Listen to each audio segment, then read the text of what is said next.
Meus queridos irmãos, a paz do Senhor, retomando aí para a última parte do nosso estudo expositivo no capítulo 3 da carta que Paulo escreveu a Timóteo, né? Agora a última parte, a última perícope que nós colocamos aí sob o título de Vai até o fim, confiando nas Escrituras, na sua inspiração, a sua validade e a sua utilidade, quer dizer, até o fim confiando na inspiração, valor e utilidade das Escrituras.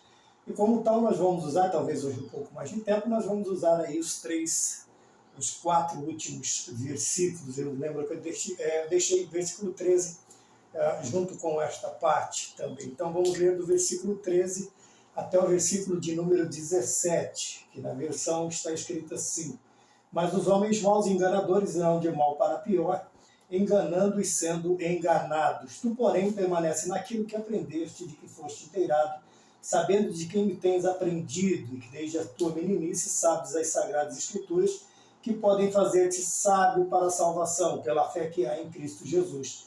Toda a Escritura é divinamente inspirada e proveitosa para ensinar, para repreender, para corrigir, para instruir em justiça, para que o homem de Deus seja perfeito e perfeitamente instruído para toda a boa obra. Então é a última parte, né? A última parte que nós vamos tratar e pedir, aos irmãos oração, pedir aos irmãos a compreensão, né? Se fôssemos falar versículo por versículo, ficaria mais extenso ainda. E nós sabemos que o povo hoje, além do tempo ser bastante escasso para muitos, também a paciência também para ler, para ouvir, para assistir, ela também tem diminuído bastante. Então nós vamos já, diretamente aquilo que nós nos propusemos, que vai até o fim,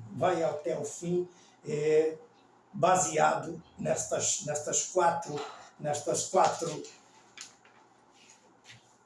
nesses quatro temas que nós colocamos. Vai até o fim, reconhecendo as Escrituras como baluarte, vai até o fim contra a apostasia, os males e corrupções dos últimos dias, vai até o fim na defesa dos fiéis, mantendo sua firmeza e lealdade às Escrituras, e agora vai até o fim confiando na inspiração, valor e utilidade das Escrituras. Este é o último vídeo.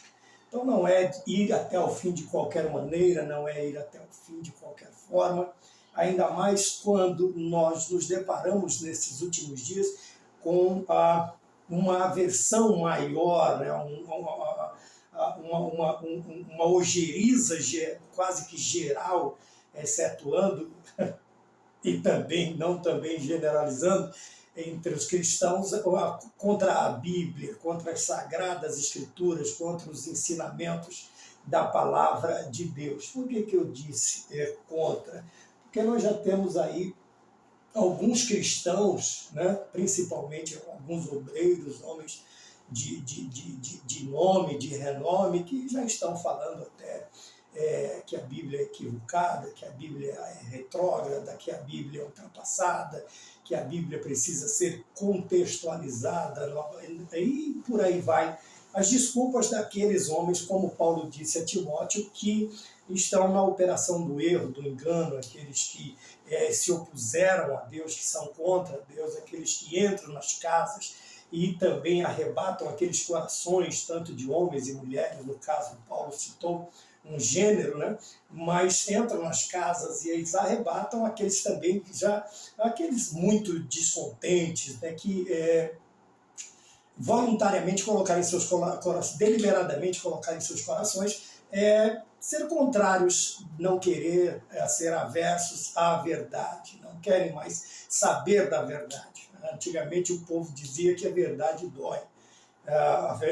Antigamente doía, só que esse ditado ele não está desatualizado, a verdade ainda dói. E alguns não suportam a verdade. E obviamente a Bíblia ela não veio para amaciar egos, ela não veio para satisfazer vontades, ela não veio para corroborar com pensamentos, a maioria dos pensamentos humanos, ela veio para nos trazer a vontade de Deus. Eu estava lendo o livro do profeta Miqueias esses dias, e há uma discussão entre os judeus e o profeta. O que é que Deus quer? O que é que Deus está querendo de nós? Aí o profeta responde, olha, Deus ele já falou para você o que ele quer e o que ele requer de ti. E são 4 pedidos, vamos dizer assim, o que ele pede de ti, que o profeta coloca para aqueles homens, para aquela nação. E hoje em dia não é diferente. Algumas pessoas acham que a Bíblia veio para massagear egos, que a Bíblia ela tem que se conformar à minha vontade. Não, a minha vontade tem que se conformar. Se eu quiser ser um cristão verdadeiro, ser um filho de Deus, se eu quiser ser um cristão adotado por Cristo Jesus, se eu quiser ser o zambujeiro enxertado na oliveira verdadeira, eu preciso contextualizar a minha vida, o meu querer, a minha vontade, a minha personalidade, as 3 partes da personalidade, eu não vou lembrar de todas agora, né? A vontade, o pensamento, e esqueço outro. E também não é este o intento deste último vídeo. No último eu falei, fiz em outro lugar, porque diz que no interior há muitas festas, há muitos dias festivos, ainda algumas tradições, né, são seguidas, e eu não pude fazer o terceiro aqui. Eu não tenho, como já disse também, trabalho de segunda a sexta. Eu tenho que remir o tempo, eu tenho que aproveitar o tempo que eu tenho. Bom, vamos lá. Paulo, então, agora, ele fala, ele avisa a Timóteo, ele alerta a Timóteo, ele ensina a Timóteo, ele vai chamar a atenção de Timóteo, como nós dizemos, por quê? Para as Sagradas Escrituras. Ora, esse último tópico nós vamos falar massivamente sobre as Escrituras Sagradas, a sua importância, a sua validade e a sua utilidade. Quer dizer, tudo aquilo que ela deve ter, qual o lugar de importância que ela deve ter nas nossas vidas. Veja, a primeira coisa que Paulo diz aqui no versículo 13 até o versículo 17, ele diz as Sagradas Escrituras, ele diz a nossa confiança. Veja bem, confiar nos dias de hoje já é uma coisa extremamente difícil. Por quê? Porque os costumes, o tempo, a moral, a ética está totalmente mudada, né? Já uma coisa mais fluida, uma moralidade líquida, uma ética já descomposta, a verdade já é relativa, um relativismo gigantesco em todas as principais bases de uma sociedade sadia, né?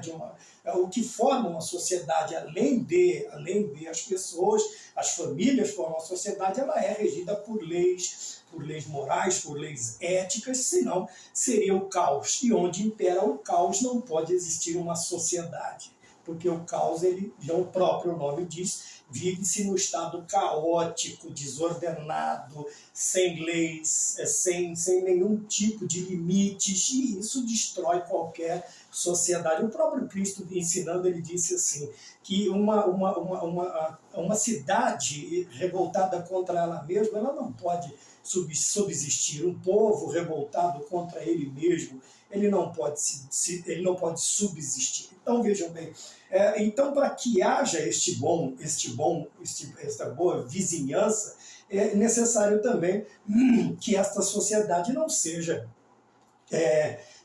imperiosamente desconfiada. Obviamente que a desconfiança ela é salutar em alguns pontos, nem todos, mas concernente às Escrituras, nós devemos confiar nela plenamente. Veja, conforme a oposição aumenta, as Escrituras se tornam mais necessárias ao crente. São o seu baluarte. Lembra que o primeiro tópico foi esse. Na primeira parte, na introdução dessa exposição, nós estamos reconhecendo a Bíblia como o nosso baluarte. E aqui, na última, ela retorna, a palavra, essa importância retorna, porque conforme a oposição aumenta, as Escrituras se tornam mais necessárias ao crente. Isto em todos os sentidos.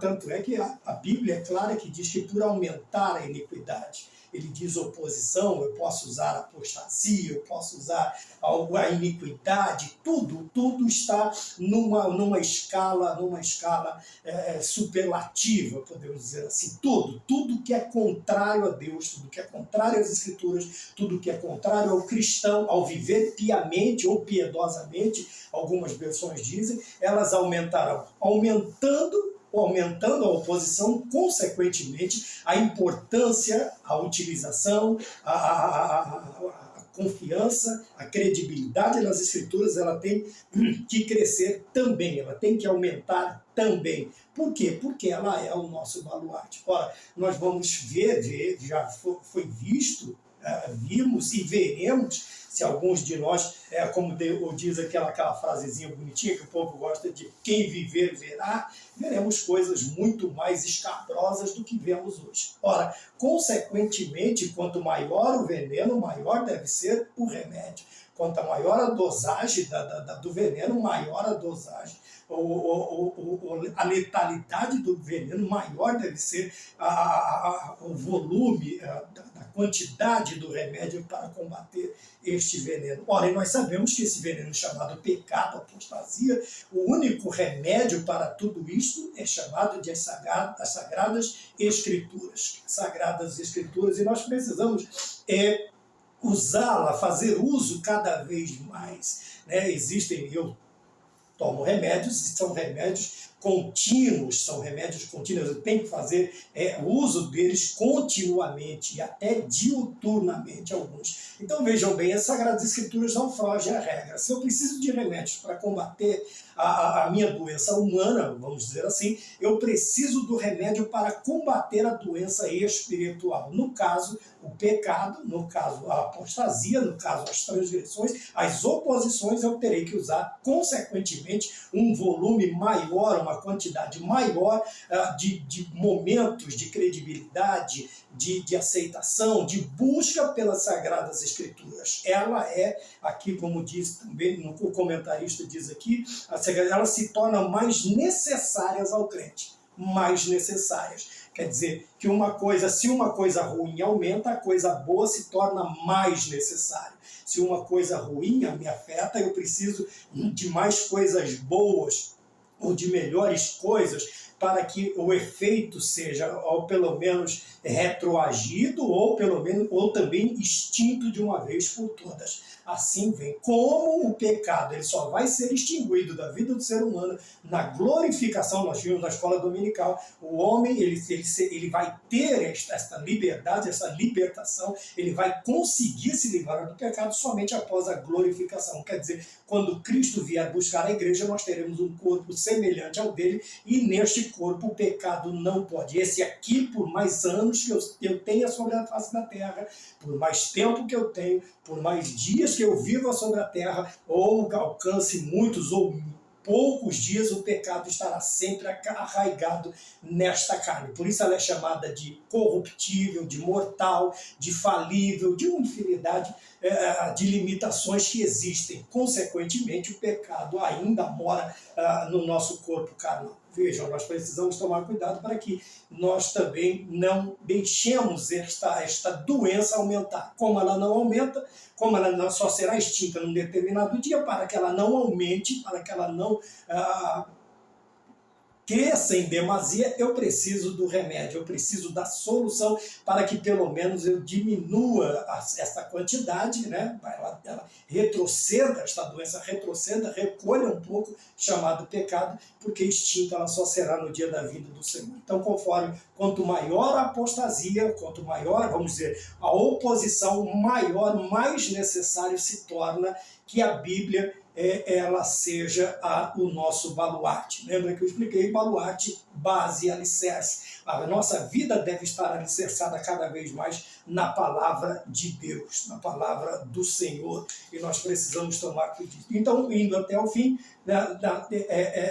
confiando nas Escrituras, na inspiração e na sua utilidade. Vamos mais adiante? Como eu disse, para que o nosso tempo é bastante escasso, Então nós precisamos de um tempo maior hoje, porque essa última parte ela vai ser não é das mais importantes, mas eu preciso que ela seja mais concisa, eu preciso que ela seja mais aguda, para que ela fique guardada e também de forma indelével marcada em nossos corações. O versículo 13 nós lemos, no versículo 14, Paulo exorta Timóteo a ir até o fim. Tu, porém, permanece naquilo que aprendeste e de que foste inteirado, sabendo de quem o tens aprendido. Ele exorta ele até o fim, batalhando, confiando, porque lembrando, ele diz assim,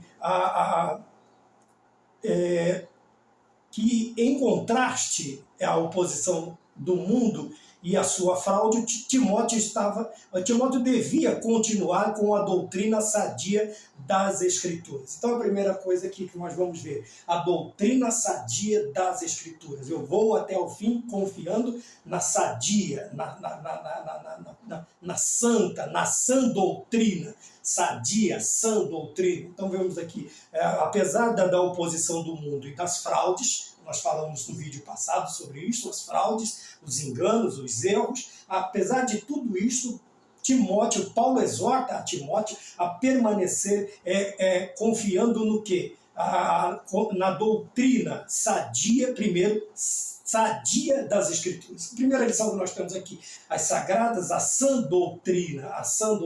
Paulo vai citar isso mais vezes a Timóteo, dizendo que os homens rejeitarão a sã doutrina, serão contra a sã doutrina, e em contraste à sã doutrina, nós temos a doutrina de demônios e de espíritos enganadores, lá que também Paulo ensina a Timóteo. Nós precisamos tomar cuidado nisso.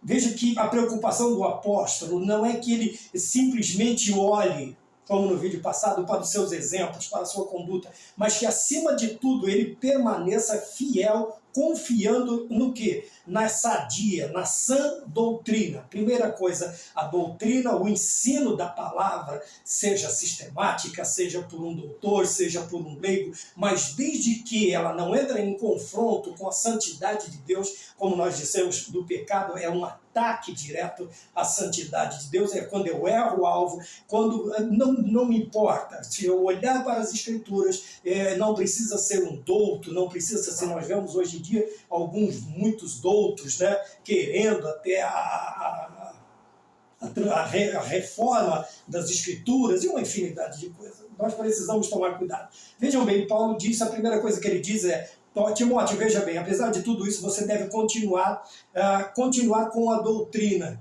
É onde ele diz, olha, cuida de ti mesmo e da sã doutrina. Cuida de ti mesmo e da sã doutrina. Paulo exorta Timóteo a fazer isso. Porque se Timóteo fizer isto, ele vai salvar tanto a ele mesmo quanto aos que o ouvem. Porém, ele deve continuar confiando que a doutrina é sã. Veja, hoje em dia nós temos aí a impressão de que as pessoas acham que a doutrina da igreja, que o ensinamento sadio, são, que o puro leite não, como disse Pedro, não misturado, não fraudado, né? Não corrompido, as pessoas estão achando pesado. Muita gente hoje em dia despreza, tanto é que aquilo que era chamado de culto de doutrina antigamente, hoje é chamado de culto de ensino. Para ficar uma coisa mais vamos dizer, palatável, né, para o homem moderno, para a sociedade moderna. Mas Paulo exorta Timóteo, a primeira coisa, ficar na sã doutrina, nas sagradas Escrituras, na sadia, no ensinamento sadio, na doutrina sadia das Escrituras. Veja bem, ele coloca ao ponto, o foco é que o ensino sagrado deve sair da onde? Deve sair das Sagradas Escrituras. Das Sagradas Escrituras. Veja, das Sagradas Escrituras, aquela Sagrada Escritura histórica, não que alguém recebeu de um anjo, ou que escreveu numa pedra, ou que raio de lugar ele tirou aquilo que é o livro que eles usam. Não, está falando das Sagradas Escrituras.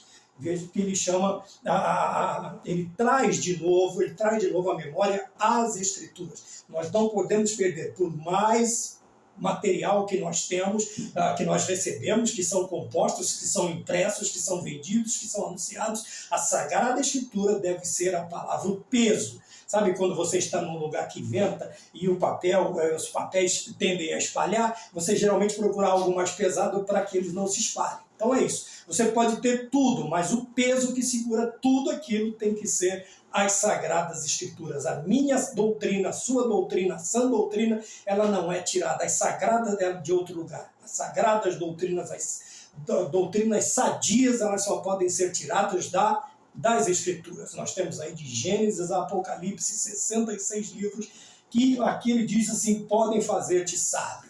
Podem fazer-te sábio.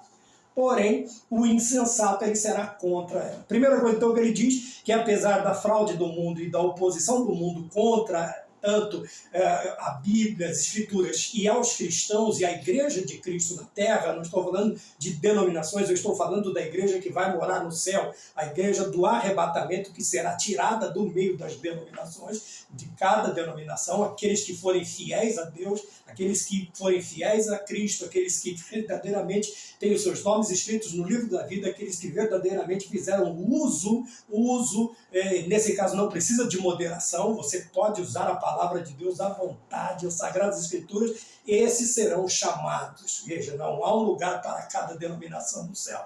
Haverá lugar para salvos, pessoas remidas, lavadas, compradas, resgatadas pelo sangue de Jesus Cristo derramado na cruz do Calvário. Não existe outro nome, não existe outra pessoa, não existe outro sangue, não existe outro sacrifício, a não ser o sacrifício de Cristo, substitutivo, o sacrifício vicário, o sacrifício de uma vez por todas que Cristo fez por nós. Vamos mais adiante, também além ele também dependendo, e a dependência deve ser do que Paulo diz a Timóteo, você precisa continuar com a doutrina sadia dependendo de Deus. Dependência de Deus. Nós precisamos dos outros seres humanos? Precisamos. Nós precisamos de toda a família, parente, amigos, irmãos, isto, aquilo, precisamos de todos, mas dependemos de Deus. É a mesma coisa que viver no mundo. Eu vivo no mundo, mas como se dele não dependesse. Por quê? Porque eu sou um peregrino na terra.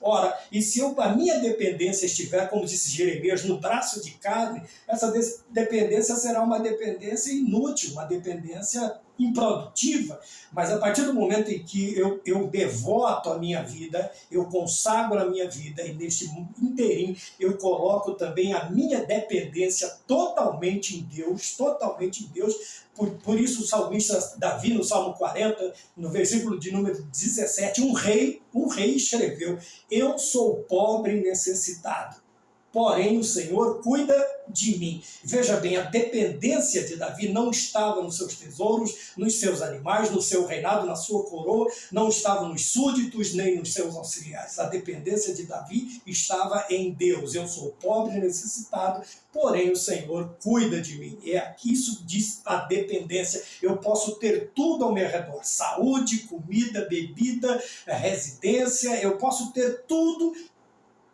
ao alcance de um braço, mas nunca depender daquilo, nunca. Pelo contrário, eu domino. O problema não é o amor ao dinheiro, o problema não é o dinheiro, o problema é o amor, a dependência. Quando você domina o dinheiro é uma coisa, quando você é dominado pelo dinheiro é outra coisa totalmente diferente. Você pode ser a pessoa mais rica do mundo e mesmo assim depender de Deus. A sua vida não está fiada, não está confiada, não está ligada aos seus bens terrenos, materiais. Não, a sua vida está ligada a Deus. É por isso que muitos deles, eu falei sobre Abacuque esses dias, eu falei sobre Ageu, ainda que tudo isto que eu tenha, que nós tenhamos, ele se perca, nós vamos perdê-los pelo caminho que nós vivemos aqui na Terra, a nossa dependência está em Deus. Nós sabemos que Deus é o nosso supridor, é o nosso mantenedor, é o nosso sustentador,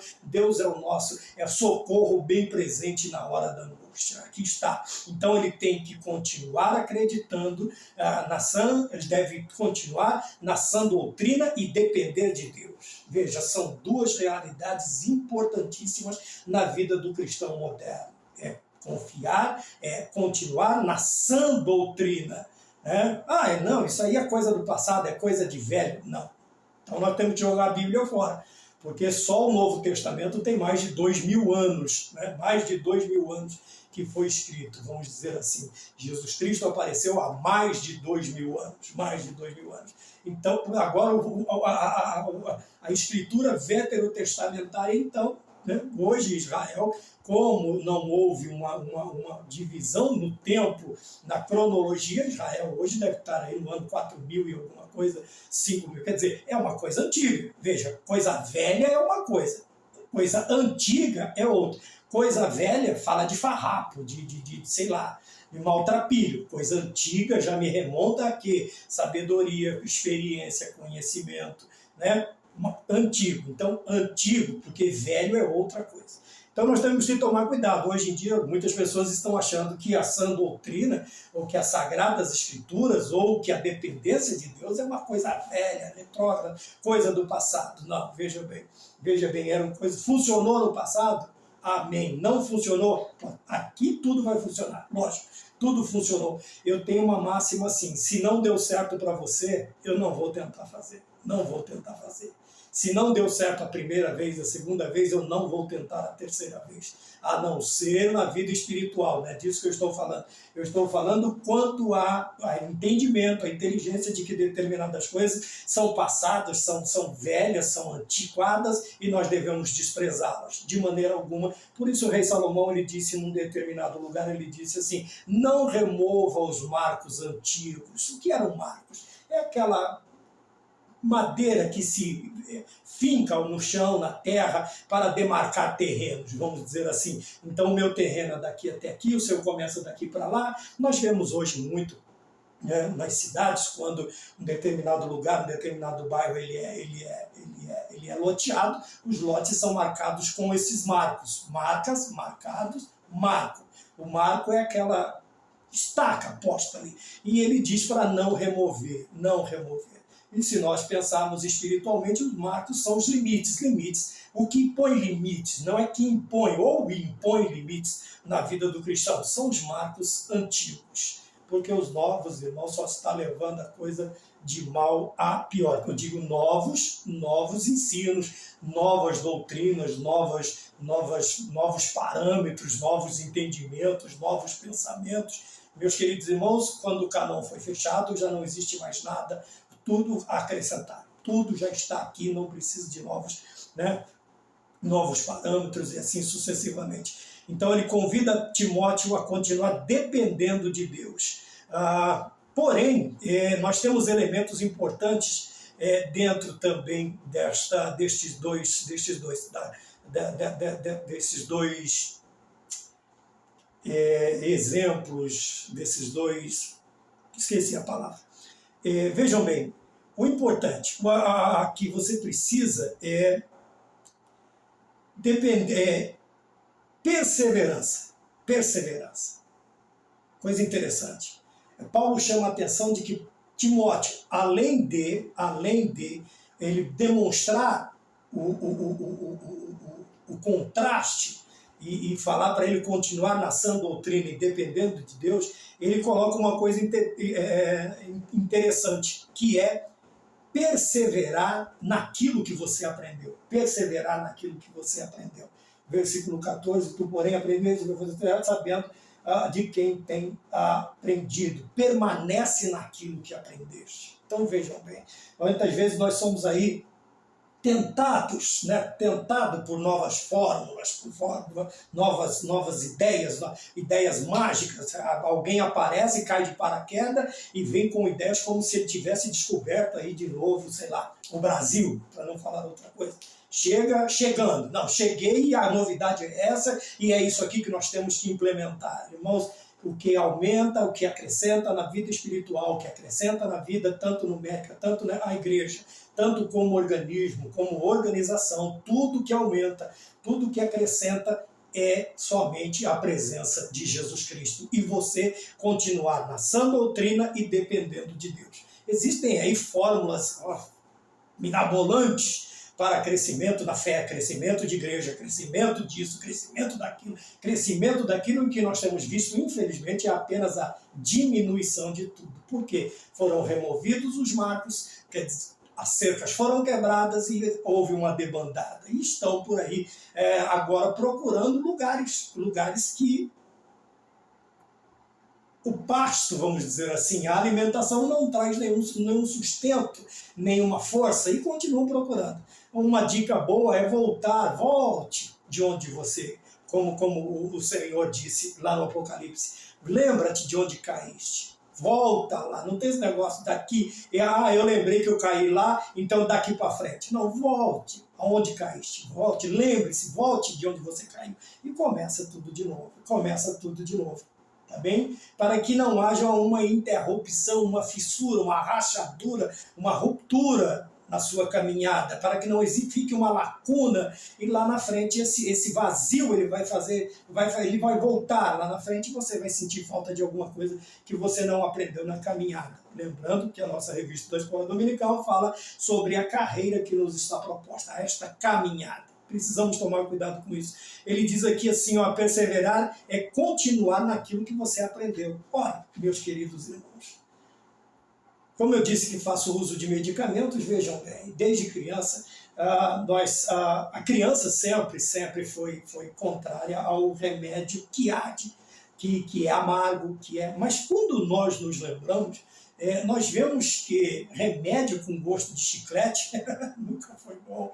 É gostosinho, dá vontade de tomar o vidro todo, mas é ineficaz, é ineficiente.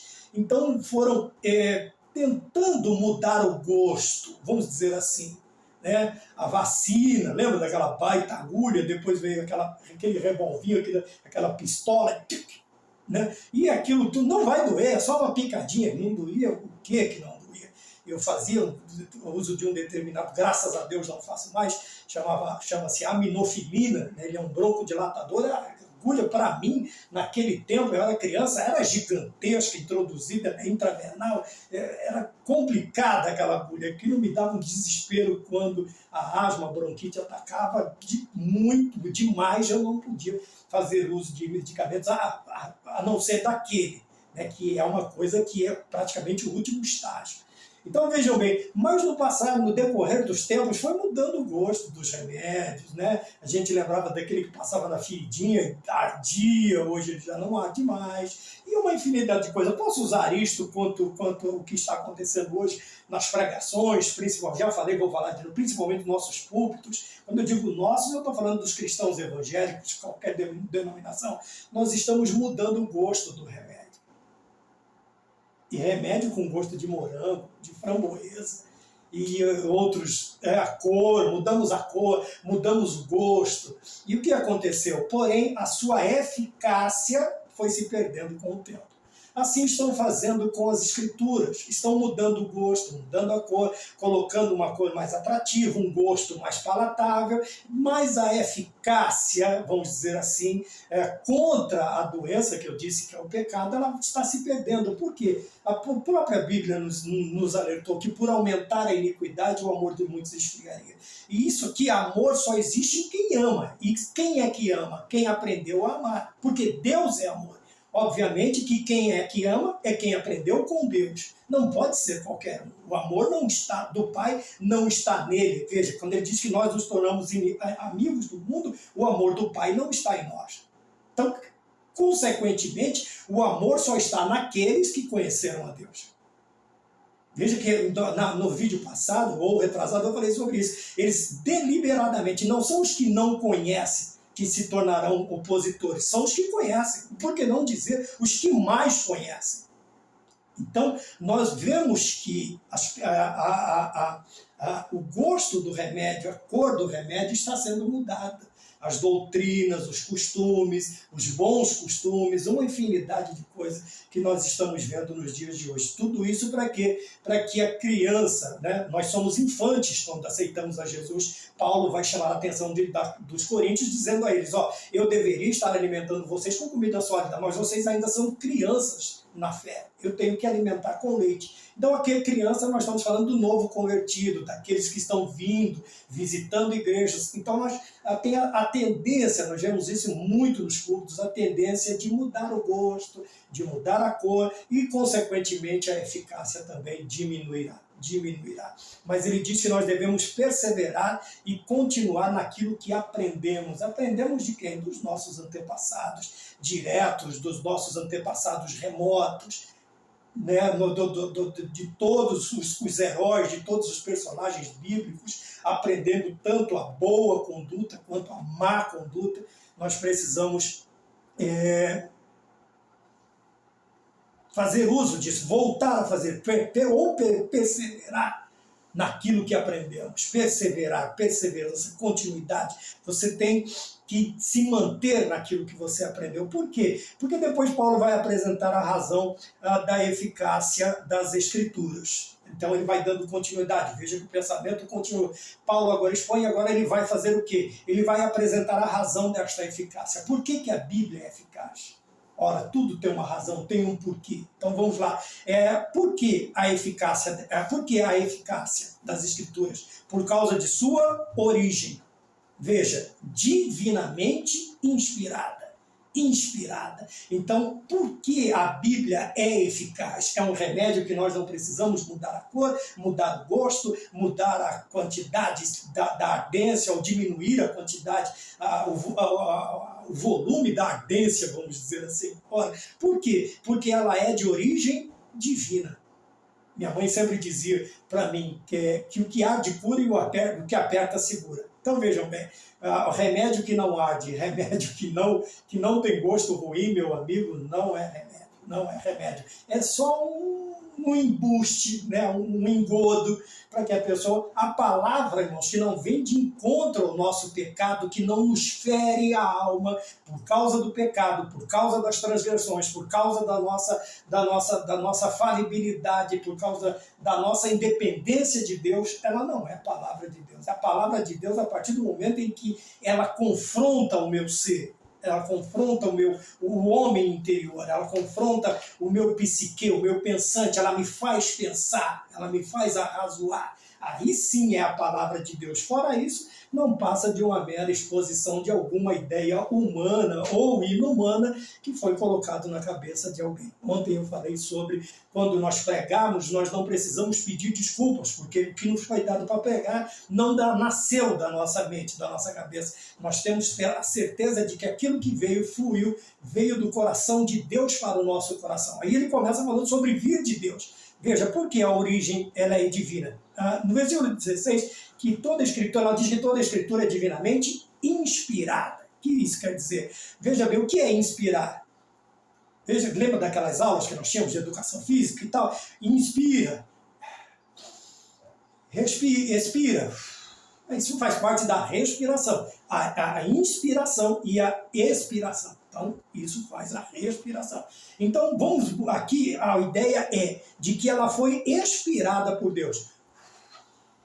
Ela foi soprada, foi dita no ouvido, no coração dos homens. Cerca de 40 homens e divinamente inspirados foram os escritores das Sagradas Escrituras. E ela, quando Deus expira, né, põe para fora, ele manda, ele tira do seu coração e nós inspiramos nesse caso. Nesse caso, nós inspiramos. Nós vamos receber, né, o Espírito Santo soprou nas narinas do homem e ele passou a ser chamado alma vivente. Por enquanto era só alma, agora vivente. Vivente porque ele inspirou a vida de Deus, ele pôs para dentro a vida de Deus, o sopro do Espírito Santo. Veja, ele tem a plena autoridade por Deus, a plena autoridade de Deus, porque ela foi inspirada por Deus, ela foi inspirada, ela foi nos mandada.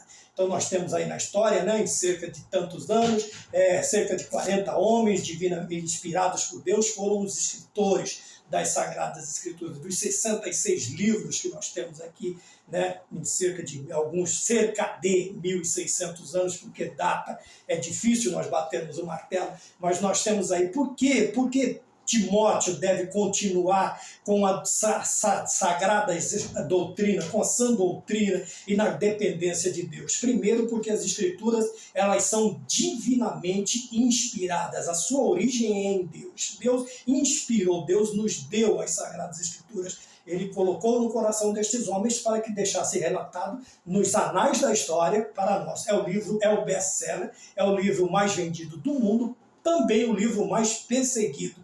Houve alguém no passado que achou que tinha conseguido extirpar este livro da história. da vida do homem.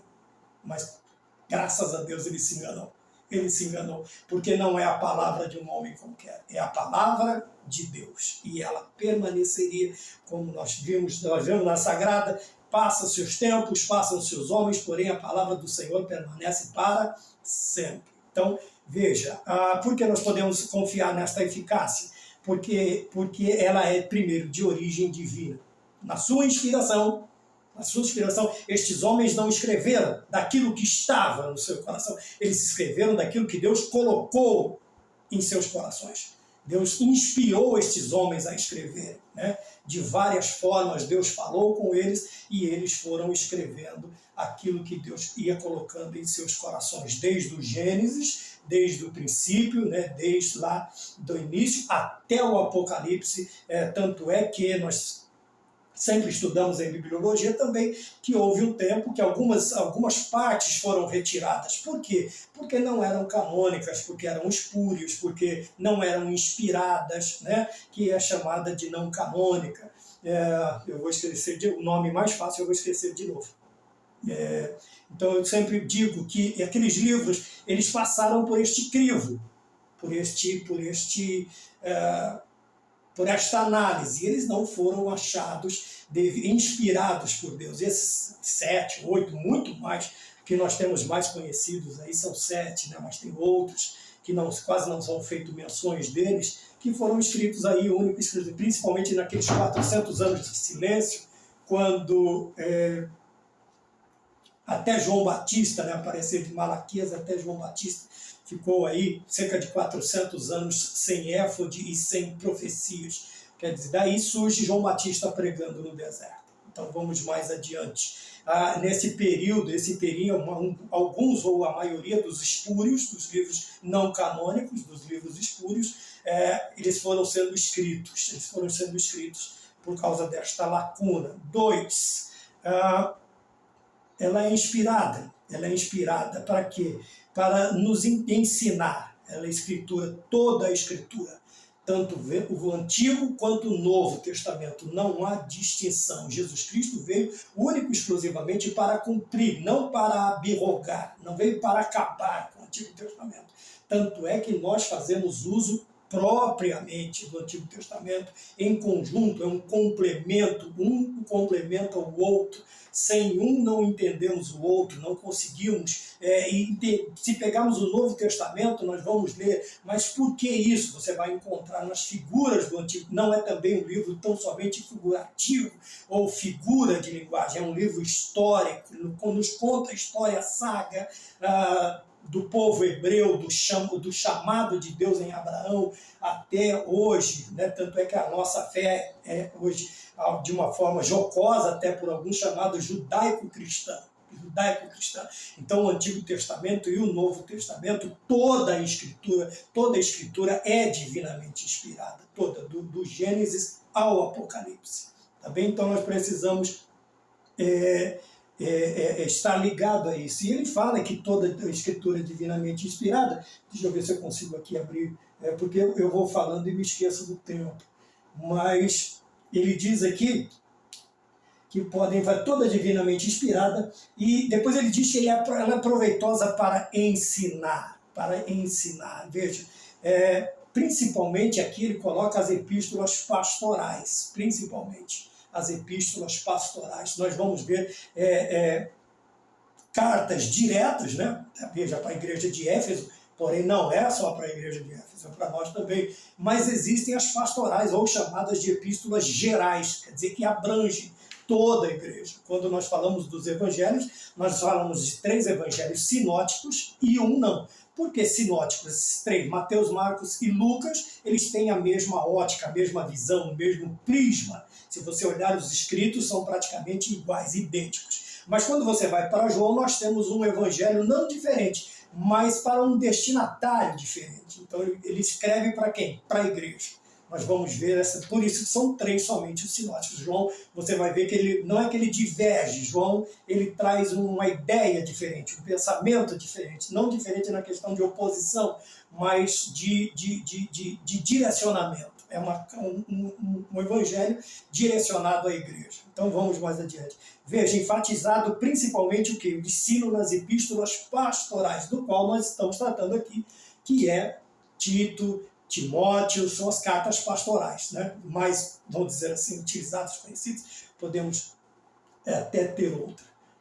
Mais em voga agora, vamos usar aqui. A carta que Paulo escreve a Timóteo é uma carta pastoral, uma epístola pastoral. Então, é enfatizado este ensino, a questão do ensino. Mas veja, o ensino, a gente volta lá novamente, sem ser repetitivo.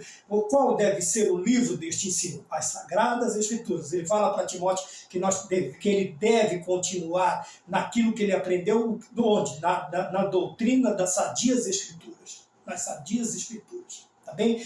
Então, ela é inspirada divinamente, ela é proveitosa para ensinar, depois ele diz para repreender. Então, vejam bem, aqui a palavra ela está intimamente ligada, ela está intrinsecamente ligada à questão do convencimento ou da conversão. Lá em João capítulo 16, versículo 8. A Escritura é um instrumento que o Espírito Santo usa para convencer. Quem é que pode convencer o homem do pecado, do juízo e da justiça? Eu não posso, você não pode, o mais sábio dos homens não pode, somente o Espírito Santo. Então aqui a palavra repreensão ela está ligada ao convencimento, à conversão. E o único que pode convencer o homem do pecado, do juízo e da justiça é o Espírito Santo de Deus. Então a palavra repreensão aqui, ela está ligada ao convencimento, né? Não o convencimento da pessoa que se acha convencida, mas de convencer a pessoa de que ela está errada, que ela não está certa. O caminho que ela trilha é um caminho perigoso. E qual é o instrumento que o Espírito Santo usa? As Sagradas Escrituras. Veja bem, se aqui o comentarista diz o seguinte, que o Espírito Santo usa a Bíblia, as Sagradas Escrituras, para convencer o homem do pecado, do juízo e da justiça, porque nós, meros mortais, estamos mudando, não é que queremos, estamos mudando a forma de ensinar, sabe? Estamos acrescentando, estamos trazendo para dentro da igreja, não somente a igreja espiritual, mas para dentro do templo, fórmulas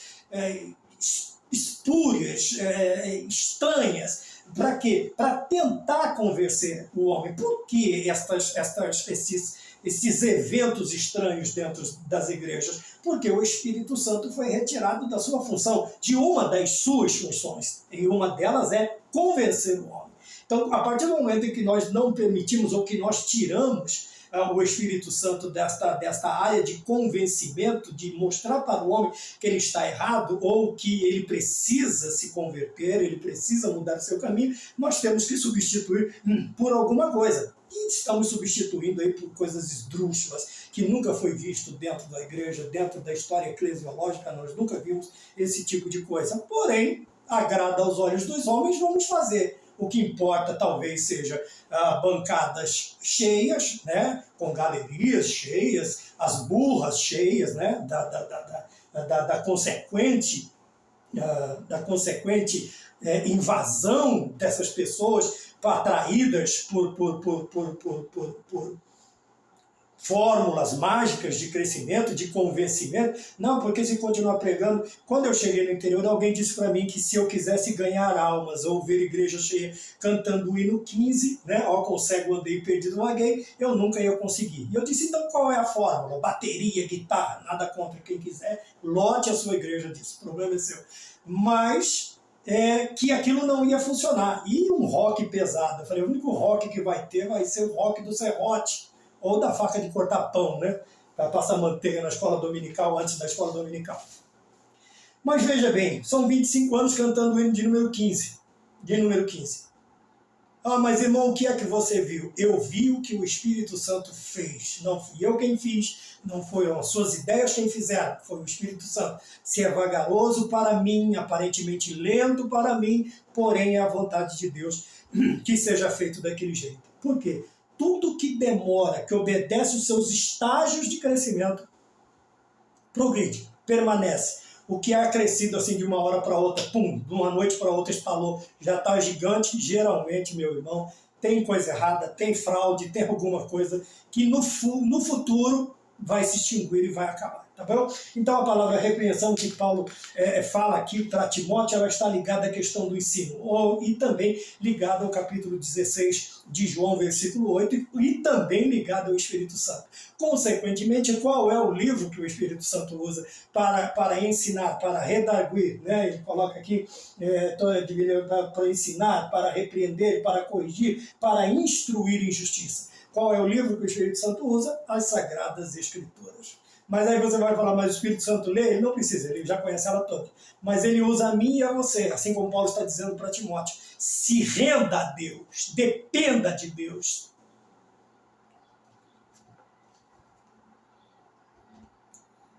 E ele vai te fazer um arauto, ele vai te fazer um pregador eficaz. Eu tenho um livro que chama Pregação Eficaz, e eu lembrei desse título. Veja, Deus vai fazer você, o Espírito Santo vai usar você, ele vai te encher de uma tal maneira que não conseguirão resistir às tuas palavras, mas que não são tuas palavras, são as palavras de Deus. E o Espírito Santo, através de você, ele vai convencer o homem do pecado, da justiça e do juízo. A pausa foi proposital e necessária, você sabe por quê, né? Como somos pentecostais, determinadas horas nós sentimos um pouco maior, mais forte a presença de Deus naquilo que nós estamos fazendo. Estamos chegando ao final daquilo que nós propusemos, então vamos mais adiante, né?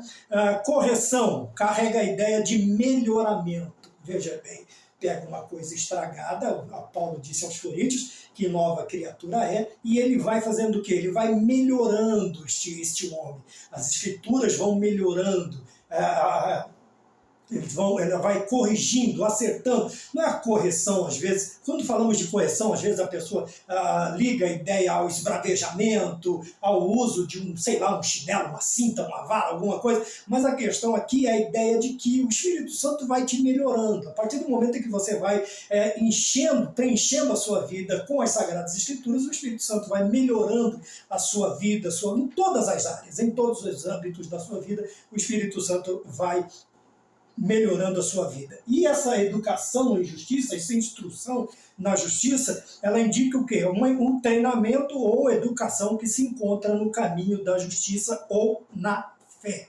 Então veja bem, tem aqui um latim, eu não vou me atrever a isto, mas mais ou menos está escrito aqui, que há na prática, né? O caminho da justiça e da fé. Então vamos lá. Se correção indica melhoramento, instrução e justiça fala de treinamento. Treinamento fala do quê? Da prática daquilo que nós observamos na teoria. Ora, e o treinamento é isso, é você pôr em prática. Você vai acertar, você vai errar, você vai conseguir, você não vai conseguir, mas o treinamento diz que a prática leva à perfeição. Então nós precisamos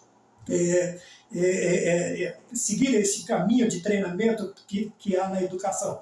A educação que se encontra onde? Veja que não é qualquer educação. É na justiça e na fé. Na justiça e na fé. São estas, vamos dizer aqui, os dois livros que nós vamos usar para nos instruirmos, para nos educarmos. É o livro da justiça e o livro da fé. Posso chamar assim? Se você não entender, me pergunta que eu falo depois, tá bom?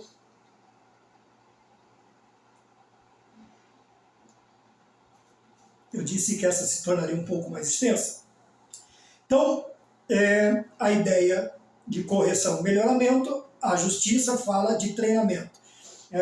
Mas esse treinamento, onde? Esse treinamento tem que estar nesses dois livros, na justiça e na fé. Não é a instrução em qualquer coisa. É a instrução que há na justiça. A instrução que há na justiça. E nós precisamos aprender isto. Tá bem? Finalizando, o versículo 17 diz, para que o homem de Deus seja perfeito e perfeitamente habilitado. Então, nós temos aqui que Paulo tinha em mente, especialmente Timóteo. Por quê? Veja, ele tinha em mente o que? Não somente Timóteo, mas especialmente Timóteo. Por isso que a carta leva o nome dele, para que ele se mantivesse fiel, se conduzisse de forma sábia na presença de Deus. Então, ele tem ele especialmente em mente. E a ideia que nós temos, que Paulo transmite a Timóteo, do Antigo Testamento, né? Que essa frase ela é retirada do Antigo Testamento, Deuteronômio 33:1 ou 13:1, significado de profeta, significa profeta. Perfeito e perfeitamente habilitado, ele fala equipado. Então, as Sagradas Escrituras, nós vamos ver também mais adiante, Paulo falando a Timóteo, que procura apresentar-te a Deus primeiro aprovado, que não tem de que se vergonhar e que maneje bem a palavra da verdade. Então veja coisa interessante, 3 coisas para encerrar interessante, que a Bíblia, que as Escrituras, ela vai me ensinar, que eu preciso me manter, me apresentar diante de Deus destas 3 formas. Né? Primeiro, aprovado. Aprovado, tem que estar perante Deus aprovado. E não é somente por mim, uma autoaprovação, mas eu tenho que ser aprovado por Deus, pelos homens, pela igreja. Eu tenho um esboço de uma série de 10 provas que o obreiro aprovado ele tem que ser bem sucedido para se considerar aprovado. Então, aprovado que não tem do que se envergonhar. Aqui ele vai dizer que a pessoa não tem nada que denigra a sua imagem, que apele contra a sua imagem, a sua pessoa, o seu nome. Então você tem que ser aprovado, não ter do que se envergonhar e manejar bem. Manejar bem não quer dizer que eu tenha que me transformar aí num doutor, querer ser mais sábio do que Salomão. Não.